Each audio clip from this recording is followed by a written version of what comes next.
செவ்வாய்க்கிழமையின் முக்கியத்துவம். முருகப்பெருமான் வழிபாடு. செவ்வாய்க்கிழமை முருகப்பெருமானுக்கு உகந்த நாளாக கருதப்படுகிறது.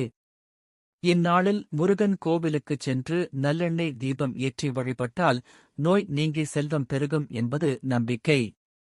மங்களகரம். செவ்வாய்க்கிழமை மங்களவாரம் என்றும் அழைக்கப்படுகிறது. எனவே மங்களகரமான சுப காரியங்களைத் தொடங்குவதற்கும் சுப பொருட்களை வாங்குவதற்கும் இது ஏற்ற நாளாகும் என்று ஒரு நம்பிக்கை உள்ளது. வட மாநிலங்களிலும் கேரளாவிலும் இந்நாளில் சுப நிகழ்ச்சிகளை நடத்துவதுண்டு. செவ்வாய் தோஷம். கடன் நிவாரணம். செவ்வாய் தோஷம் உள்ளவர்கள் மற்றும் கடன் பிரச்சனையால் அவதிப்படுபவர்கள் செவ்வாய்க்கிழமை விரதம் இருந்து முருகப்பெருமானை அல்லது செவ்வாய் பகவானை வழிபட தோஷம் நீங்கி கடன் விரைவில் தீரும்.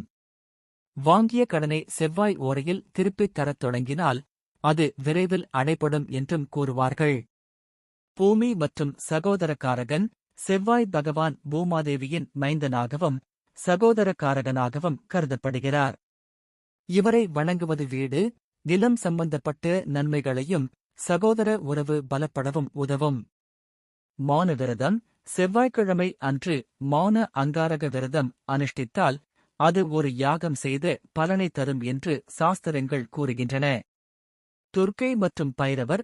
துர்க்கை மற்றும் பைரவர் வழிபாட்டிற்கும் செவ்வாய்க்கிழமை சிறப்பான நாளாக கருதப்படுகிறது. செவ்வாய்க்கிழமையில் தவிர்க்க வேண்டியவை.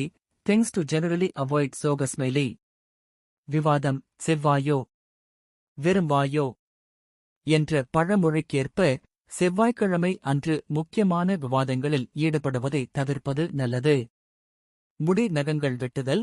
பல இடங்களில் செவ்வாய்க்கிழமை அன்று முடி அல்லது நகங்கள் வெட்டுவதை தவிர்க்கும் வழக்கம் உள்ளது.